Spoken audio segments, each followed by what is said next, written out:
Hey guys, welcome to Relatable. Happy Monday. Hope everyone had a wonderful weekend. So, we've actually got some good news that we're going to talk about today. I know there's a lot of bad going on in the world, and we're actually going to talk about some of that too.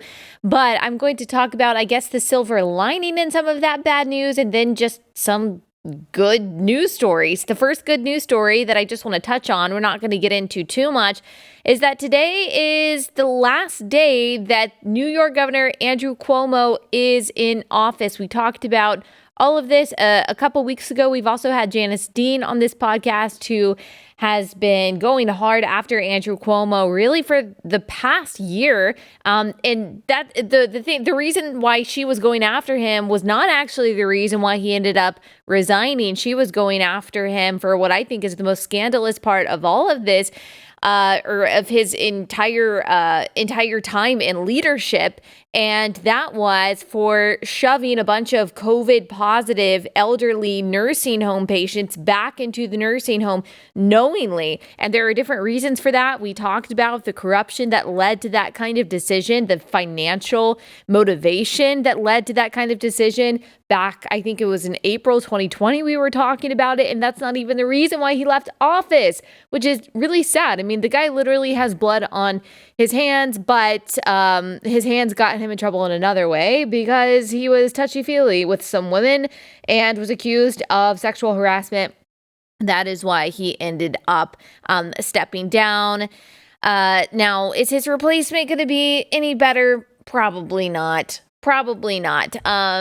So that is not necessarily going to be long-term good news for New York. But, I mean, this guy was hoisted up as a hero and the foil to Donald Trump while Donald Trump was in office. And his rise and fall has just been one of the most stunning things that we have ever seen. I mean, the guy got an Emmy award for his leadership. I didn't even know that was possible. And also he got like a $5 million book deal talking about leadership, even as he was killing elderly people because of his policies. That also happened, by the way, in Pennsylvania and Michigan. This is not just a one-off New York thing, that decision to really not care about the elderly, even while calling people who question the use of masks grandma killers. But that's a whole other thing for another day. So today is his last day in office. Maybe we'll talk more about that tomorrow. It's really, honestly, pretty shocking that it even happened. But today, we are going to talk about what's going on in Australia, what we can learn from what's going on in Australia. This is not something we typically talk about, or a country that we typically talk about. We're typically very focused on what's going on here, which is a good thing. But I think that there are some things to learn from what we see in Australia. We're going to look at some of the continued hypocrisy that we see here from our nation's beloved elites, what it's going to look like if and when people finally wake up from their stupor and realize that even though COVID is very real and it can be a very real threat to some people, the fact of the matter is that many of these public health orders are not based on science. They're certainly not based on compassion and a desire for your well-being. First, let me, I'm going to kind of set this up because I've been noticing how people have been talking not just about what's going on there, but just what's going on in our political moment in general. And I kind of want to just lay a foundation and give a little bit of clarity and remind all of us, I guess, what my priorities are and what my focus is on this podcast, and why I talk about the things that I do. Because every day I struggle with whether I should be talking about politics in the news or not. Every day I struggle with how much I should care about what's going on in politics, the news, culture wars. I go back and forth between, okay, this is affecting real people. It has real consequences. The people in my audience need to know about it and do something about it. And this is just going to be, and then the other side of that, I think, okay, well, this is just going to be divisive. This is just going to make people mad. Maybe this is just a distraction. I shouldn't talk about this because it takes away from the bigger truths that we should be focusing on about God and who he is and how we can obey him in our daily lives. So that's a struggle that I have every day when I'm thinking about what to post about and what to talk about, because I don't want to distract from the bigger things. And I really want to give you guys a balance. I mean, at least once a week, we have an episode that's dedicated not to the news. And we will again this week. We're going to talk to a therapist, a mental health counselor, about how people are struggling. And I'm going to ask her some of the questions that you guys have about all that. And I hope that it's just a refresher, a breath of fresh air for you guys. And every episode, every day that we have an episode, I try to draw us back to scripture, back to the gospel, remind us of the God who is in control, remind myself and you that Jesus' victory is sure, that one day evil will be no more, and that our job is to trust and obey until then. But I also feel so strongly that we can't be asleep at the wheel right now when it comes to the changes our country is experiencing and our role in them. So a lot of you guys ask me, like, how do I balance that? How do I make sure that we're not so inundated with the news, that we don't become obsessed with what's going on in the world, and that we don't put our trust in people and in politicians rather than in God? And just to be transparent with you, I think about that and wrestle with that every day. I mean, that's part of the reason why this podcast is called Relatable, because I am figuring this stuff out even as you guys are figuring this out, and you're coming along on that journey with me. And the days that I feel like, okay, should I talk about this controversial topic? Should I get into this particular culture war? Or should I just forget all about it? The reason why I do, the reason why I have the conversations that I have, the reason why I do dive into these tough subjects is because, one, you guys have questions about them. Like, we can pretend like the things in the world aren't going on, but people are wondering what to think about, for example, transgenderism. People are wondering what to think about refugee resettlement. People are wondering what to think about abortion and all of these things. And if you're not getting your information and your answers from your pastor or from a mentor or from me, like, you're going to go to TikTok and you're going to get the random 17-year-old who thinks that they're an expert on geopolitics to tell you their opinion. That's going to shape your worldview. So I find that worldview shaping and talking about these different issues really does matter. And that's why I talk about the things that I do, even if people accuse that of being divisive. As we always say on this podcast, politics matter because policies matter, because people matter. Politics affect policy, policy affects people, and people matter.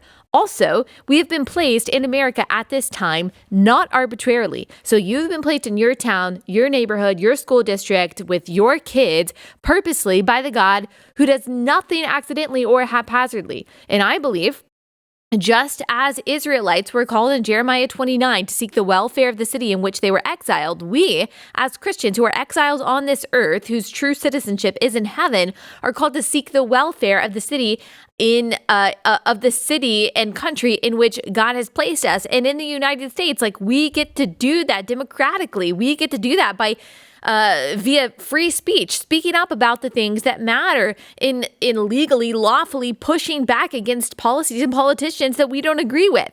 Yes, we are called to love our communities directly, but I also love my community by caring about issues that I know are going to affect them.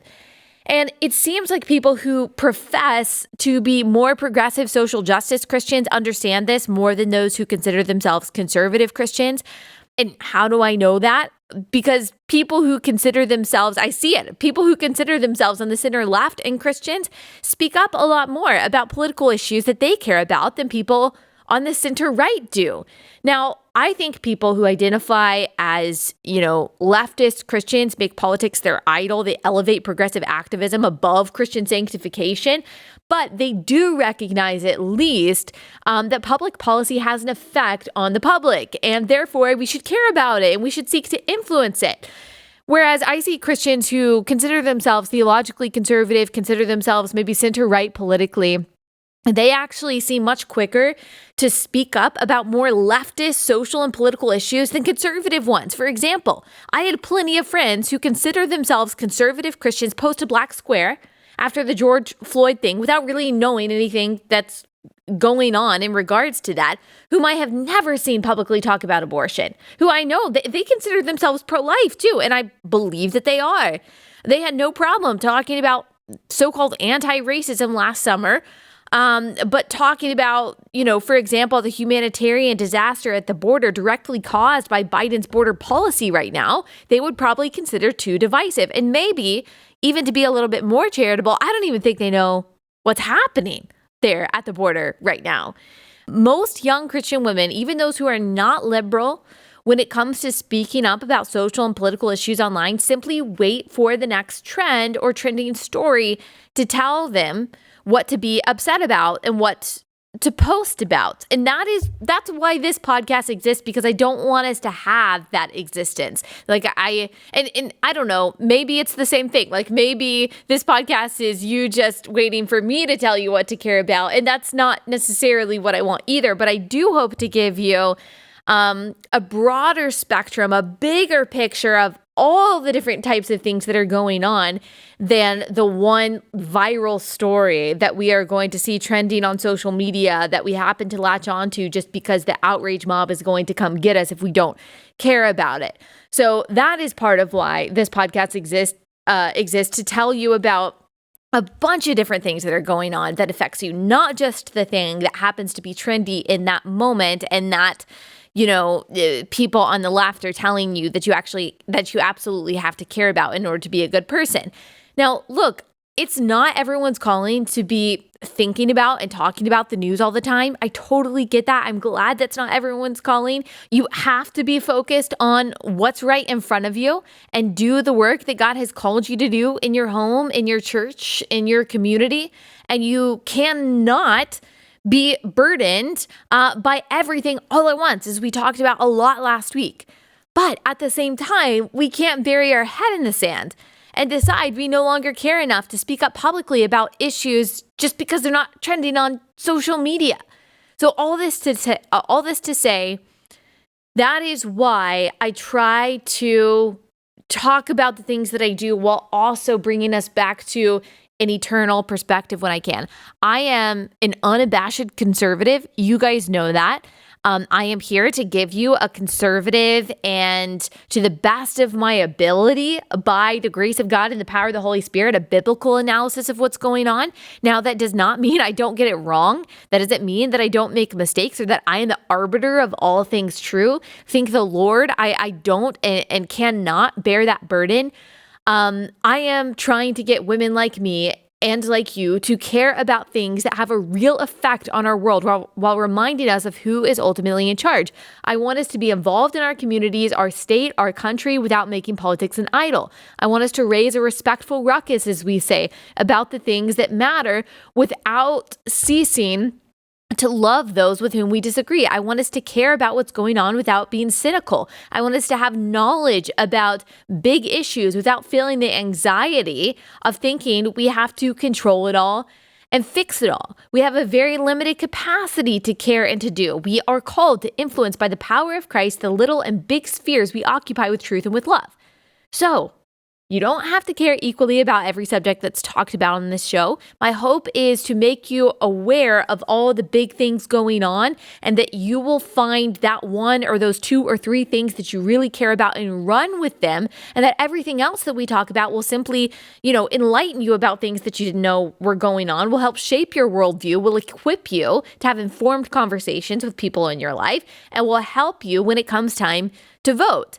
And most of all, my goal is to remind you that the God who made us and made the universe is in complete control. And while we have a role in this, ultimately, God has totally and completely got it. Nothing throws him off. So while we have that faith, and our hope is ultimately in heaven, God created us to occupy this time, this space on earth. That means we have a purpose here. We have a say here, especially in the United States. Thank God for the First Amendment. And that is to, and our bigger purpose is to glorify God in all that we say and do. And one way to glorify God is to love our neighbor. And one way to love my neighbor, in my opinion, is to care about my neighbor's freedom. And that brings us finally, I know it seems like I kind of went off rails for a second, but I'm bringing us back here. It brings us to what is happening in Australia, which it does have an impact, at least on how we think about things that are happening in the United States. So I will explain all of everything that's going on there and why in just 1 second. First, I've got to tell you guys about my first sponsor for the day, and that is Patriot Mobile. So a long time ago in the United States, a time that we all have a bit of nostalgia for, companies existed just to provide products and to provide services and to make money. And so they really cared about, the values of their customers, and the customer was always right. And they wanted to make sure that they were doing things that made the majority of customers happy. That is not really the case anymore. Big business, it seems, exists not to even make a profit from their consumers, but to be political activists. And they really don't care if they polarize half of their consumer base by doing that. A lot of corporations have become vessels for anti-American and anti-family propaganda, but there is a company that I really love called Patriot Mobile that exists to stand up for the United States, for Christian values, and our Constitution. Patriot Mobile has the broadest nationwide coverage, uses the same towers as all the major carriers, so you get the same great service. Plus, they have plans to fit any budget. Their 100% US-based customer service team has the highest rating among wireless carriers. And most importantly, like we've already said, Patriot Mobile shares your values and supports organizations fighting for religious freedom, the Constitution, sanctity of life, veterans, and first responders. You can get free activation with offer code Allie when you go to patriotmobile.com/Allie. So patriotmobile.com/Allie, or call 972-PATRIOT. And with offer code Allie, you will get free activation. They also have special discounts for those veterans and first responders. So support a company that loves America, loves you, and shares your traditional family values. That's patriotmobile.com/Allie, patriotmobile.com/Allie, or call 972-PATRIOT.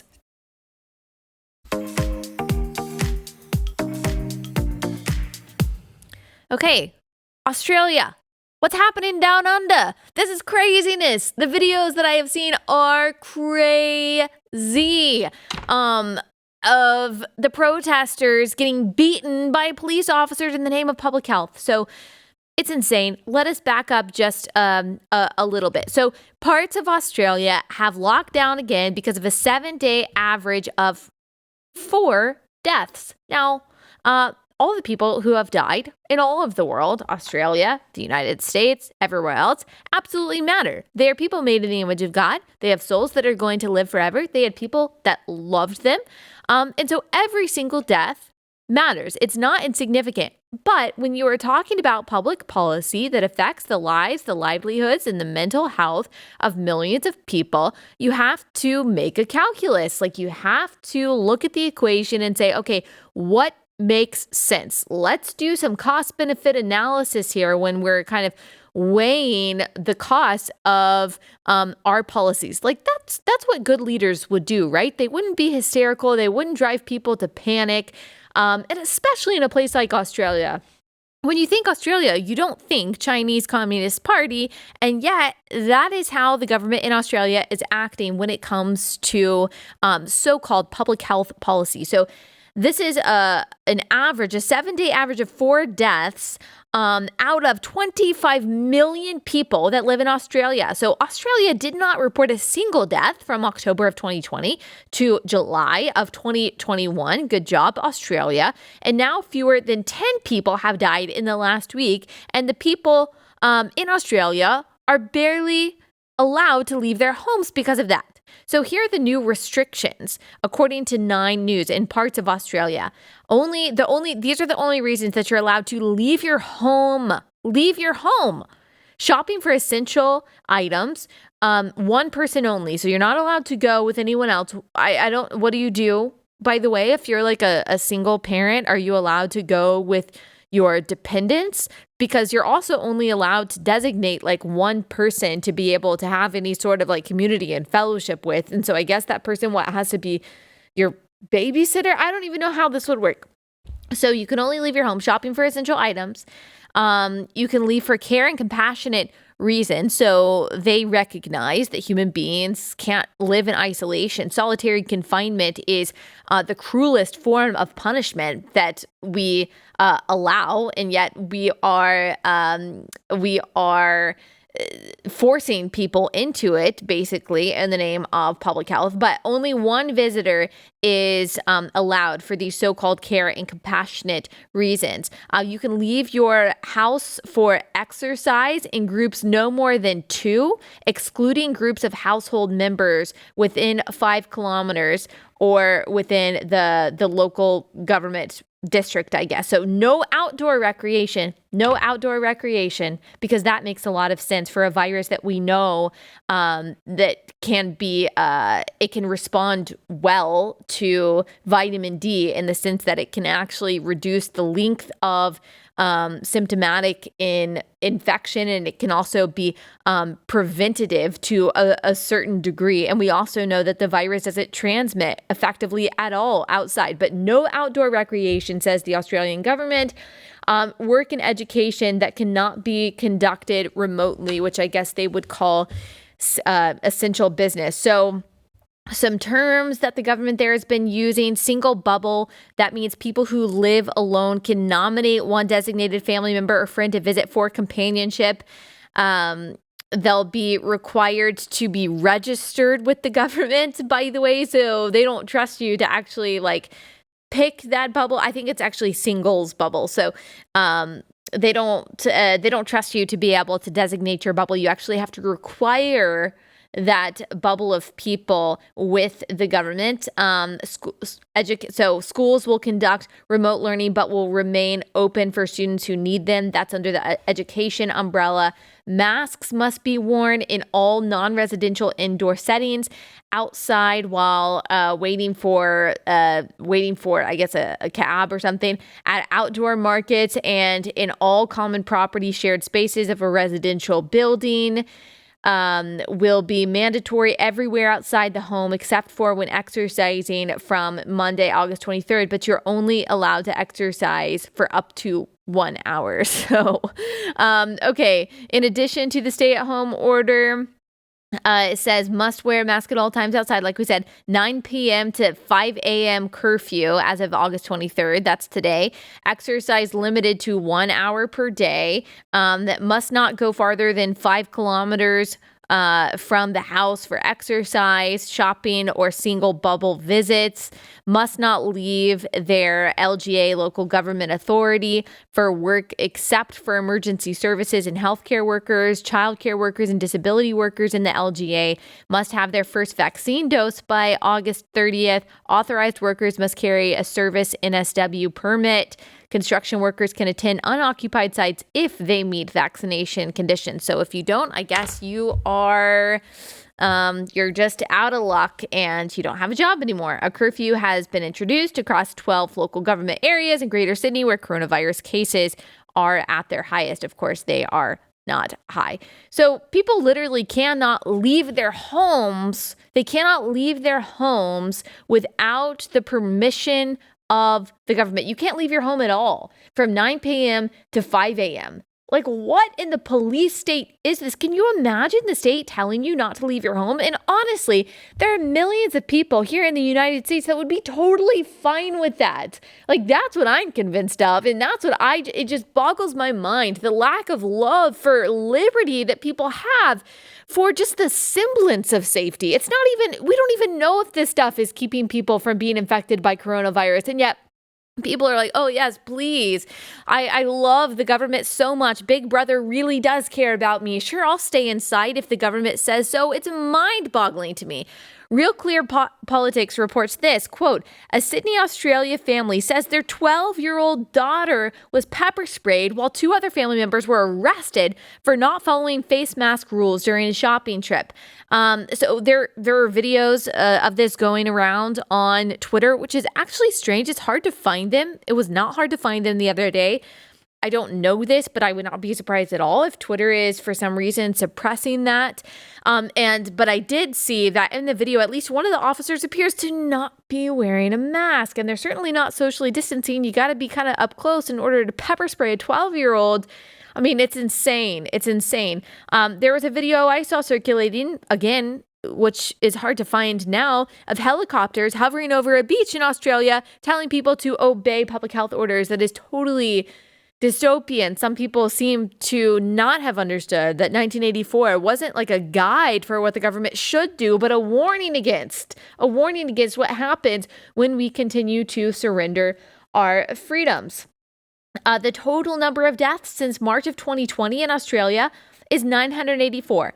If my calculation is correct, that is like 0.003% of the population. Of course, all of those lives matter. But look, there have been over 800 suicide attempts in Australia. In just the past 6 months, there is an epidemic of teen suicide that is happening in Australia, and teen suicide attempts that's happening in Australia, I am sure in large part due to the isolation that we have forced upon children without thinking one bit about their mental health.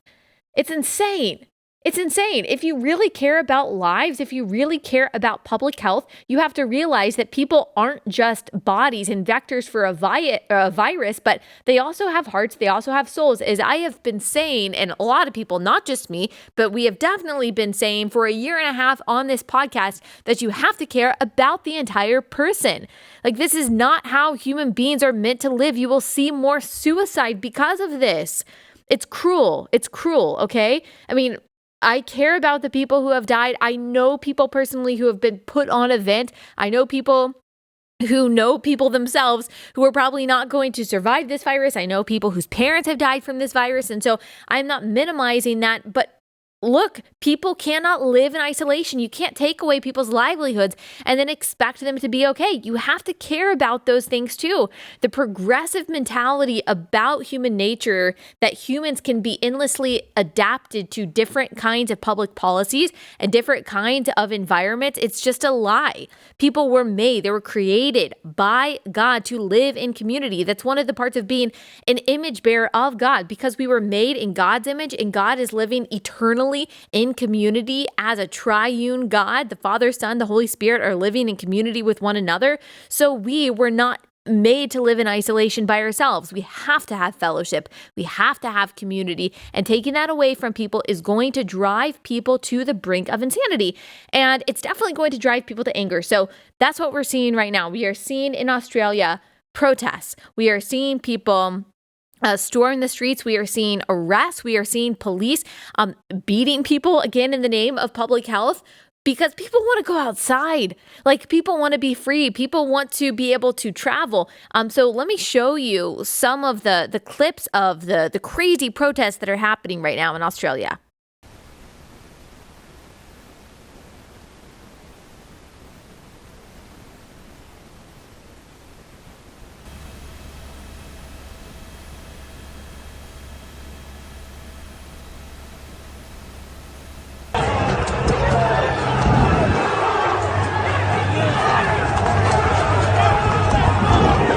So these people, I mean, they're not armed, obviously, because Australia made the fateful decision to surrender their guns, again, in the name of public safety. And so now they are bearing the consequences of giving up their right to self-defense simply because, like, this is why this is why I know it's controversial to say, but it's just true. Like, the Second Amendment was created so people have the right to self-defense, and they had the right to defend themselves against the violence of tyrants. Like, it wasn't to hunt. That is not why the Second Amendment exists. That's a great reason for it. But when you disarm the populace, they are easier to control. So I'm very glad that Australians are they're protesting the way that they still can. That's really good. And I definitely would not, I know there are some people who disagree with me on this, I would not call for violence. You're not going to see me doing that. I do call for peaceful protesting. I do call for people speaking up and people standing up and people pushing back. The police told Reuters that they arrested 218 people in Melbourne and issued 236 fines for breaking public health orders at $3,900 each. So because I care about my neighbor. I care about people's freedom. Like, I care about them not being ruled under a police state. Like, that matters, not just there, but also here. And we are watching what it looks like for people to be pushed by tyrants to the brink of insanity in some cases, the brink of suicide in some cases, the loss of livelihood, and certainly to their breaking point. They just can't take it anymore. And you absolutely have an obligation, while you can, as lawfully as possible, to push back against tyrants. And so I am glad the people of Australia have realized this. I hope that at some point people in the United States realize that so many of these arbitrary guidelines and restrictions that are being placed on people, especially on children, are not really for your health. It's for control. It's for control. Now, listen to this story too. If you don't believe me that this is not really about health, this is from Sky News. Rescue dogs shot dead in Australia over coronavirus restrictions. A council in Australia killed the impounded animals to prevent volunteers at an animal shelter from traveling to pick them up and potentially spreading the virus. Let me read that to you again. A council in Australia shot impounded animals to prevent volunteers at an animal shelter from traveling to pick them up and potentially spreading the virus. So that's how Australia is going. If you want to see the trajectory of continuing to allow politicians who do not care about you, who don't care about your child, who really, as we will see in just one second, aren't even scared of coronavirus, this is the trajectory of continuing to allow them to take your freedoms away in the name of public health. It's cruelty. It's cruelty on a humanitarian level. It's cruelty when it comes to how they're treating animals. If they really cared about lives, do you think that they would be doing things like this? No, absolutely not. Absolutely not. But so here's how we're going to transition to the next thing. That I told you guys that I had good news, and this is part of the good news is that, Australians have woken up and they're pushing back against this kind of thing. They're pushing back against a police state, which I do believe is a way to love your neighbor. While you still can, you push back against tyranny. Tyranny always hurts the most vulnerable, as we have already noted. Like, suicides are going up as a result of this. So do you love your teenage neighbor that's on the brink of suicide because of loneliness? Well, then you need to speak up about this, as Australians are. Now, the weird thing about Australia is that if you look at their mask mandate, it is only required for people ages 12 and up. Now, that is very different from the United States, where in many areas and on planes, kids as young as two are required to wear masks. Now, we talked about last week, we did a whole episode and I've written a whole article about all of the peer-reviewed studies, all of the scientific analysis, all of the data that says that kids should not be wearing masks, and actually that mask mandates in general really have no effect whatsoever on the spread of the virus, if we're ready for that conversation, which a lot of people have been having for the past year and a half. But kids should not be mandated to wear masks. And most of our peer countries in Europe do not require kids to wear masks. I mean, consider the fact that Australia, one of the most tyrannical places right now when it comes to COVID restrictions, does not require kids under the age of 12 to wear masks. And yet here in the United States, you actually have districts and places like Florida, like Texas, like Tennessee, who are trying to sue the state are trying to defy the governor's ban on mask mandates in schools by saying, no, we're just going to mandate that kids, kindergartners, have to wear masks. We are going to mandate that 2-year-olds in these areas have to wear masks. At daycare, some of you have reached out to me that your kid who is going to daycare, young as 2 years old, is going to be forced to wear a cloth mask all day. I'm sorry. I know people get mad at me when I say this, but that is a form of child abuse. That's a form of child abuse. It is. And people say, oh, well, it's not child abuse. There are people who are really abused. Yes, there are people who are abused worse than that. Absolutely. And I don't believe that the intent necessarily is abuse, but the impact is. Tell me what it is when you force a child to do something that only has physical and psychological harm and no clear benefits. What is that called? What's that called? Is that not a form of abuse? But here's what I think is a piece of good news in all of this is that New York Magazine, which is a very liberal magazine, is actually reporting on the fact that mask mandates among kids don't work. They don't work. I'll link to my past episode and my article on this, but the fact that New York Magazine is talking about this is a very good thing. It means that possibly the dam is breaking. And I'm going to read you some excerpts from that article in just 1 second. First, I've got to tell you about my next and last sponsor for the day, and it is Good Ranchers. So if you've listened to my podcast for any amount of time, you've heard me talk about Good Ranchers, and that's because they are an awesome sponsor. They're an awesome company. They provide you in a box at your front door, craft beef, better than organic chicken. I just got my new shipment in. I got some ground beef. We got some fillets. We got 2 sirloin steaks. We got some pre-marinated chili lime chicken. We got some non-pre-marinated chicken. And as soon as we got it, put it in our freezer. We made fillets this weekend, which were really good. My husband, he is the meat cooker in our family, so he made the fillets. He's really, really good at that. I made the asparagus and the sweet potatoes, which was the much easier part. I feel like cooking meat is really more of an art than a science, and my husband has mastered the art of grilling meat. So it was really good. And it was a healthy meal, and it made you feel full, and it was super affordable because they've got a lot of great options for that. They've got the Family Feast bundle, which includes steak and chicken. And also, if you subscribe, so you can get a one-time order if you go to goodranchers.com/Allie, but you can also subscribe. When you do, you actually save 20% per box when you do that. And also, if you use my promo code or you use my link, you get an additional $20 off and free express shipping.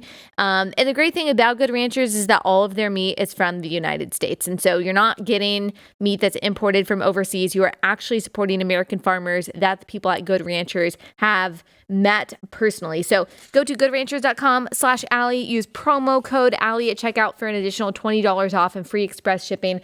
That's goodranchers.com/Allie or promo code Allie at checkout, goodranchers.com/Allie.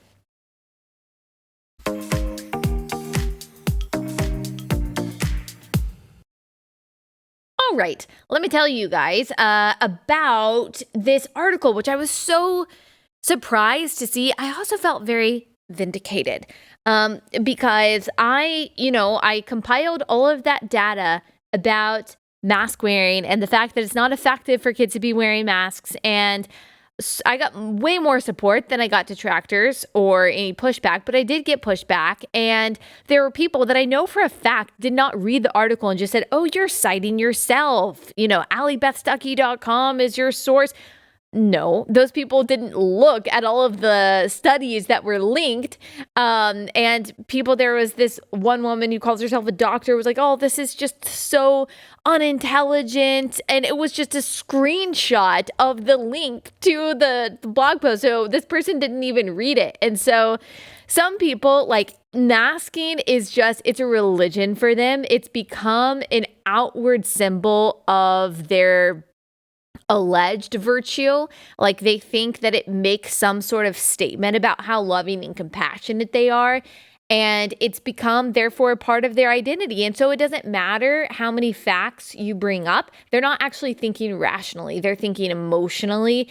And it's really hard to get someone to change their mind who is only thinking emotionally by using logic and data. It's almost impossible. But I say almost impossible because I do think that it's possible, and that's why it's important that we continue to talk about it. And so I was very happy to see in New York Magazine this author, David Zwig, talking about this. So he mentions at the beginning of the article that the CDC published what he says is a notable yet mostly ignored large-scale study of COVID transmission in American schools. And he links to the article and the study, the summary of the study, which is basically the only thing that people even read when they're looking at these studies, says that masking then unvaccinated teachers and improving ventilation with more fresh air were associated with the lower incidence of the virus in schools. They said these are common sense measures, and they said that all of these things need to be implemented to mitigate the spread of the virus in schools.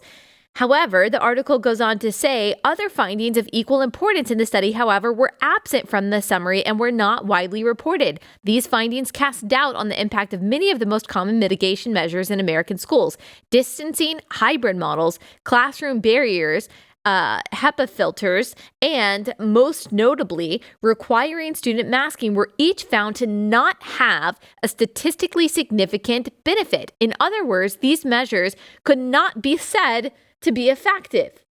And then he goes on to mention, as we have said before, in the UK, Ireland, all of Scandinavia, France, the Netherlands, Switzerland, Italy have exempted kids with varying age cutoffs from wearing masks in classrooms.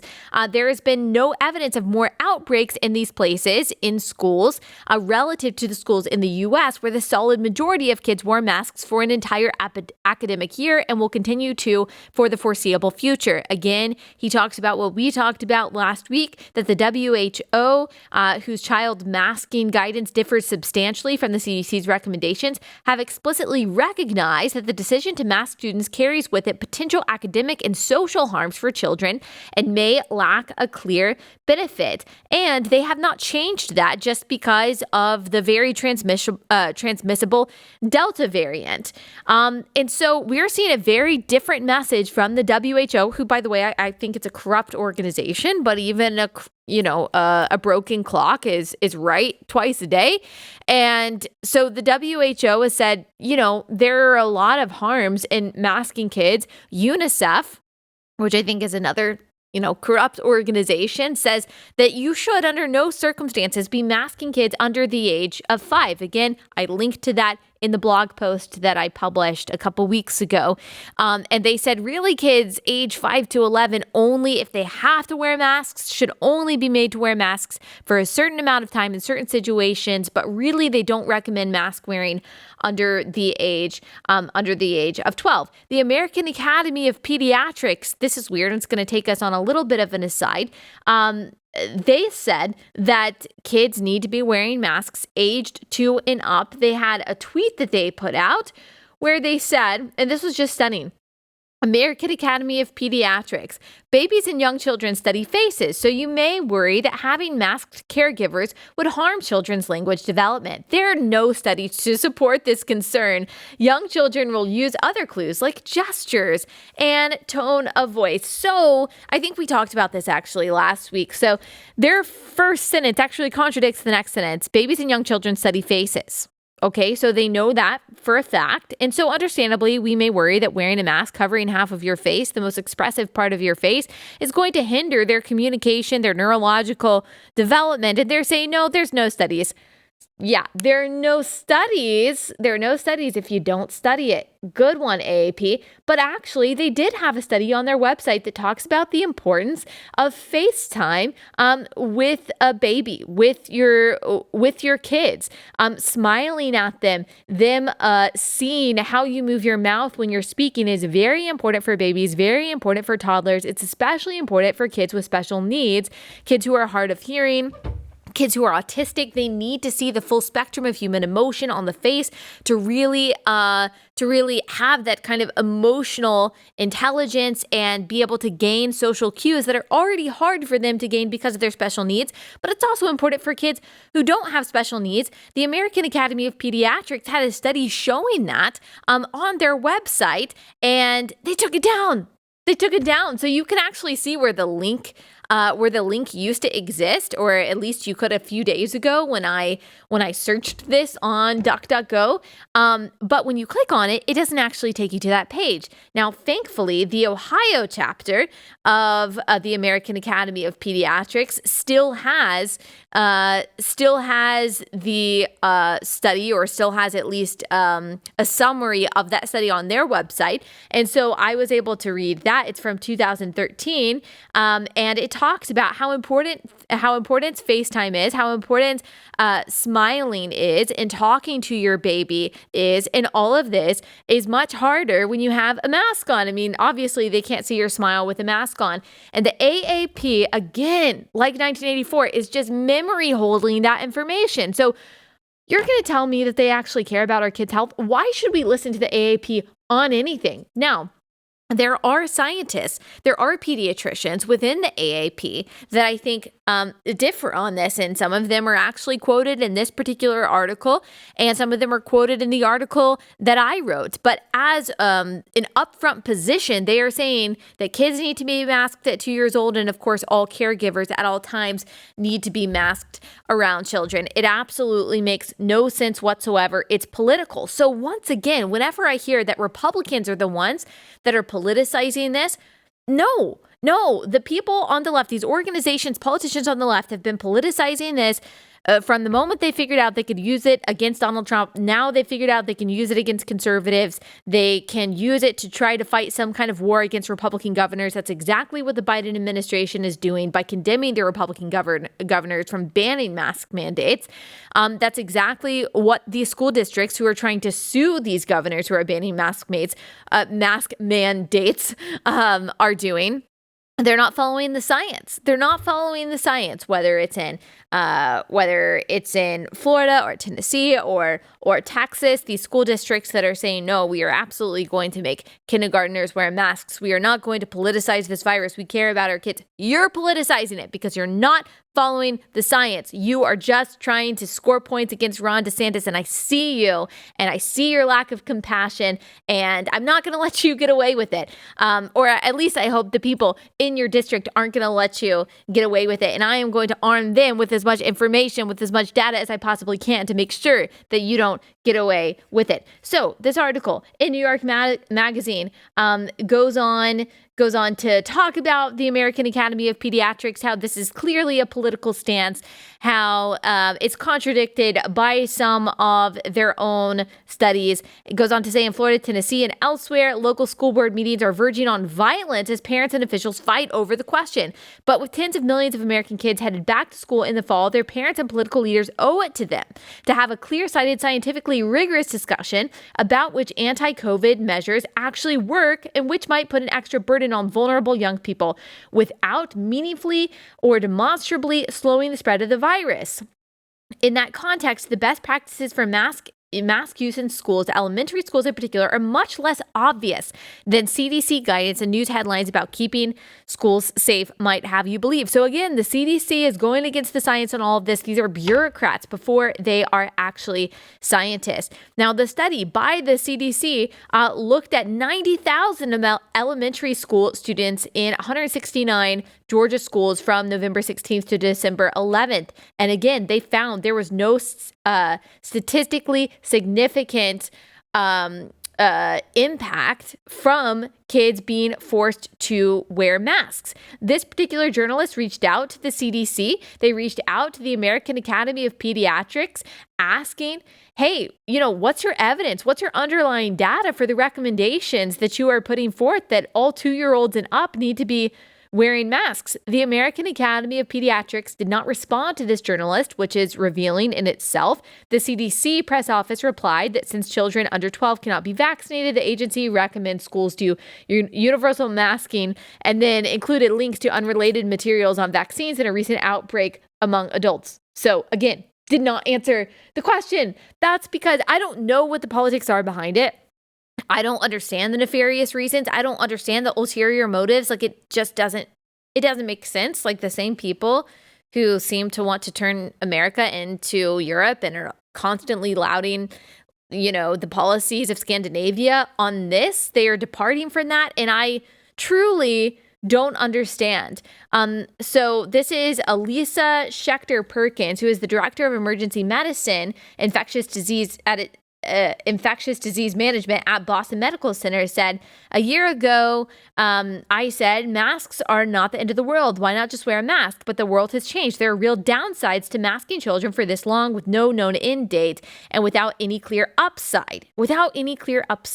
I'm not aware of any studies that show conclusively that kids wearing masks in schools has any effect on their own morbidity or mortality or on the hospitalization or death rate in the community around them. So they're even not there. And we talked about this again. It is very rare that they even transmit the virus to teachers or to adults. And by the way, if the vaccine works, and these people are pro-vaccine, then everyone above the age of 12 has already had the opportunity to get the vaccine. And so why would they be scared of kids transmitting the virus to them if they got the vaccine that they apparently believe works? So the article then goes on to talk about how children are less likely to have severe disease from SARS-CoV-2. They're less likely to be symptomatic. And even though it might be okay for adults to wear masks, even though I think these masks are highly ineffective, they say children are not little adults. Just because something is okay for adults does not mean that it is okay for kids.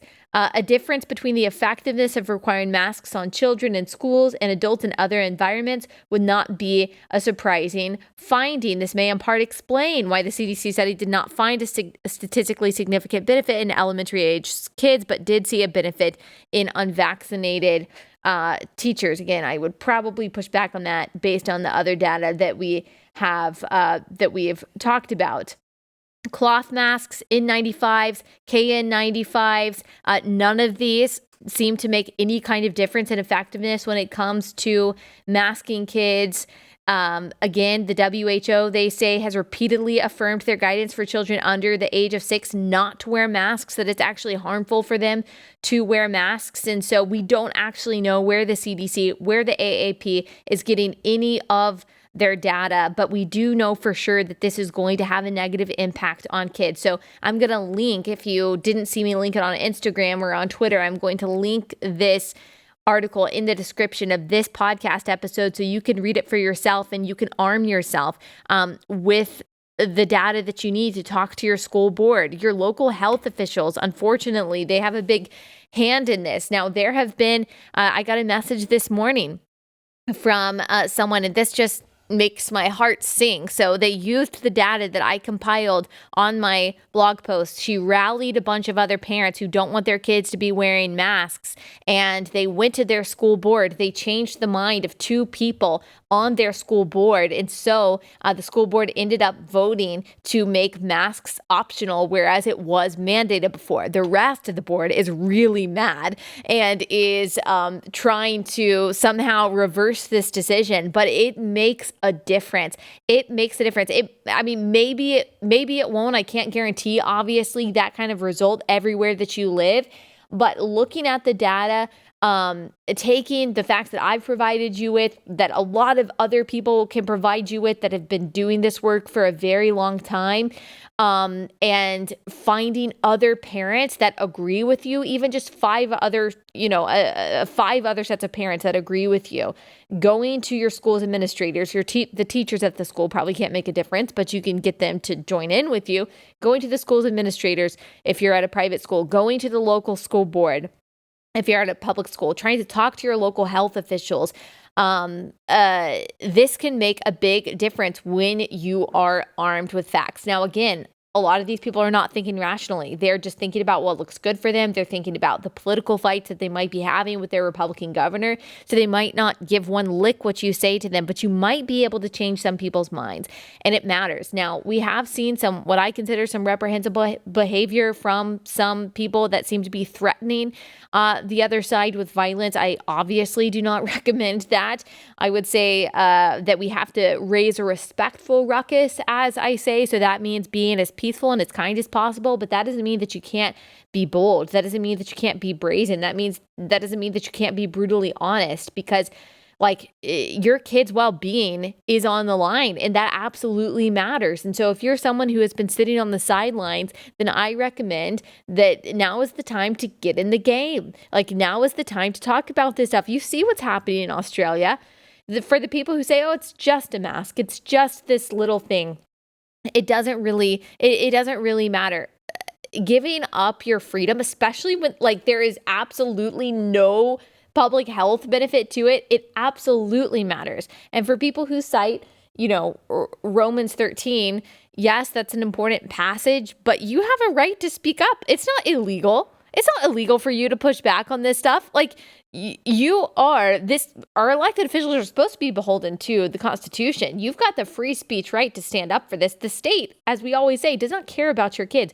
You care about your kids. You know about your kids. It is your God-given responsibility to speak up for your kids. when something like wearing a mask only proves to be psychologically and physically harmful and has no physical or psychological benefit, like that is a form of abuse. Again, I don't think that's the intent, but it does end up being the impact. And so, I mean, if we could get the airlines to no longer require this, I would say that is a huge win. But let's start at schools, and let's start with your voice coming together with other voices and using facts to push back on what I think is just absolutely egregious policy. Something else that I found interesting, just talking about masks in general, was this 2003 article when there was a SARS outbreak then. And this is from Australia. So this is from the Sydney Morning Herald. Listen to this first line. Retailers who cash in on community fears about SARS by exaggerating the health benefits of surgical masks could face fines up to $110,000. And so there were retailers who are saying, oh, this mask is going to protect you. The surgical mask is going to protect you from this virus. And scientists knew that this wasn't the case. And so the authority said, look, you can't swindle people like this. You're not going to be able to trick people, and you are going to get fined an insane amount if you try to trick people by telling them that this is effective. And so they knew that. Professor Yvonne Cossart of the Department of Infectious Diseases at the University of Sydney said those masks, the surgical masks, are only effective so long as they are dry, and they become ineffective in as little as 15 or 20 minutes, after which the mask must be changed. If you talk to a nurse that used to, if they were wearing masks with a flu patient, for example, in the hospital, they would be told to change their mask after every patient because it becomes unsanitary. And so we've known these things to be true for a very long time. And the fact that we are continuing to push this, it just doesn't make any sense. And as we say often, we have to live not by lies. We have to live not by lies. And masks will start with the kids. It's a lie. It's a lie that it's helpful. And I think that we are required by God to live not by lies. Let me close out by reading you this one tweet. C.S. Lewis did not tweet this, but he did say this. He did write this. And you've probably heard it before, but I think that it goes well with what we're talking about. Of all tyrannies, a tyranny sincerely exercised for the good of its victims may be the most oppressive. It would be better to live under robber barons than under omnipotent moral busybodies. The robber baron's cruelty may sometimes sleep. His cupidity may at some point be satiated. But those who torment us for our own good will torment us without end, for they do so with the approval of their own conscience. A tyranny sincerely exercised for the good of its victims is without a doubt the most oppressive. And we do have the obligation, while we have the freedom to do so, to love our communities by pushing back against tyranny, especially that which is done in the name of our good. All right, we'll be back here tomorrow. See you guys then.